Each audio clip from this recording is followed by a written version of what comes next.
আসসালামু আলাইকুম। কাওয়া 938 এই মেশিনটি আপনারা কীভাবে ইউজ করবেন। প্রথমে মেশিনটাকে সমতল জায়গায় বসাইতে হবে। আপনি মেশিনের নিচে লক্ষ্য করবেন 4টি লেগ আছে, যে লেগগুলো চুম্বক সিস্টেম। আপনি যদি সমতল জায়গায় না বসান তাহলে এটা কাজ করার সময় নাড়াচাড়া করবে, যার কারণে সমতল জায়গায় বসিয়ে নেবেন। আমি সমতল জায়গায় বসাতে পারিনি, কারণ আমি ভিডিও তৈরি করতেছি, যার কারণে আপনাদের দেখানোর জন্য আমার মোবাইল রেখে যেভাবে সুবিধা হয় সেভাবে আমি করতেছি। তো আমি যখন কাজ করব তখন আমি এটা সমতল জায়গায় রেখে টেবিলের উপর হোক, গ্লাসের উপর হোক, তারপরে কাজ করব। বন্ধুরা, এখানে পাওয়ার দেওয়ার সাথে সাথে অটোমেটিক্যালি কিন্তু হিট আস্তে আস্তে বাড়তে থাকবে। আপনি যদি বাড়াতে চান তাহলে সাইডে যে দুইটা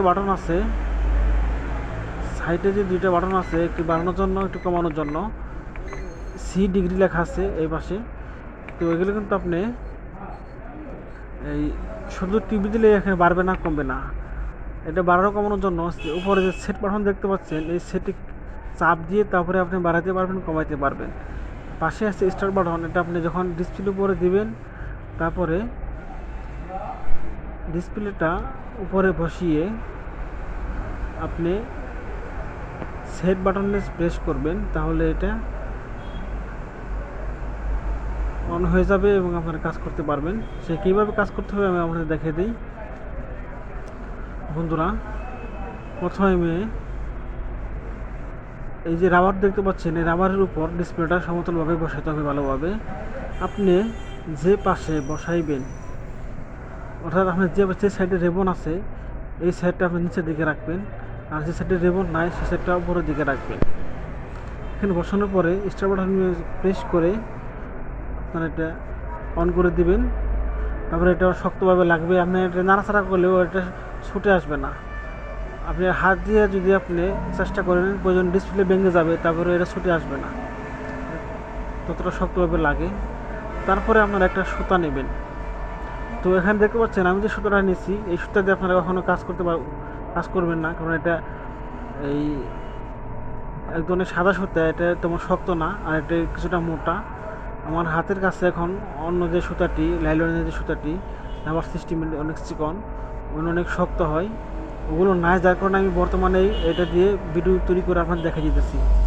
তারপরে একটি কোনায় এটা প্রথমে ঢুকিয়ে দেবেন, তারপরে আস্তে আস্তে এটা দিয়ে টানতে থাকবেন। তবে আপনাদের ভালোভাবে দেখতে হবে ডিসপ্লেটা ভালোভাবে গরম হয়েছে কিনা, আঠাটা যাতে নরম হয় তখন এটা করতে পারবেন।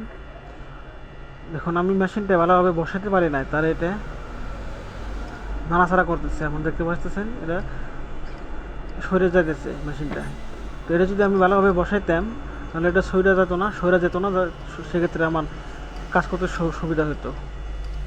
তো এইভাবে করে আপনারা ডিসপ্লেটা খুলতে পারবেন। আমি ডিসপ্লেটা খুলে দেখাই আপনাদের। টাচ ডিসপ্লে, আমি যে ডিসপ্লেটা এখন খুলতেছি এটা কিন্তু Samsung G120 display, touch display adjust করা। আমি এটা ডিসপ্লে এবং টাচ আলাদা করে আপনাদের দেখিয়ে দেবো, ডিসপ্লেটা ভালো থাকে কিনা, টাচটা ভালো থাকে কিনা আমি ভিডিও লাস্টে দেখিয়ে দেবো আপনাদের। ভিডিওটি পর্যন্ত শেষ পর্যন্ত দেখতে থাকুন।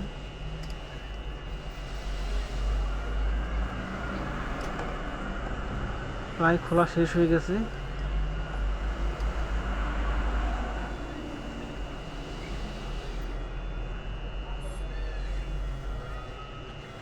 ডিসপ্লেটা খোলা হয়ে গেছে, এখন দেখি এটা ডিসপ্লেটা ভালো আছে কিনা।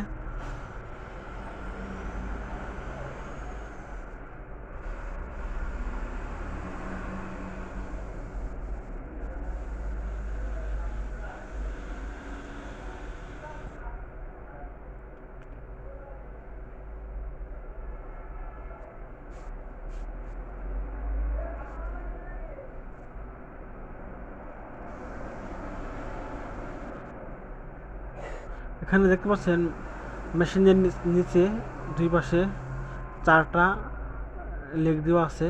এগুলো কিন্তু বেশ শক্ত করে ধরে রাখার জন্য, টেবিলের সাথে হোক, গ্লাসের সাথে হোক, কিন্তু গ্লাসের সাথে এগুলো বেশি শক্ত করে লাগানো যায়। এখন আমি এটা মোবাইলে লাগিয়ে দেখি ডিসপ্লেটা ঠিক আছে কিনা, না নষ্ট হয়ে গেছে। তো আপনারা যে সুতাটা নেবেন ওটা অবশ্যই যেন ভালো হয়, চিকন হয় এবং শক্ত হয়, তাহলে আপনারা ভালোভাবে কাজ করতে পারবেন।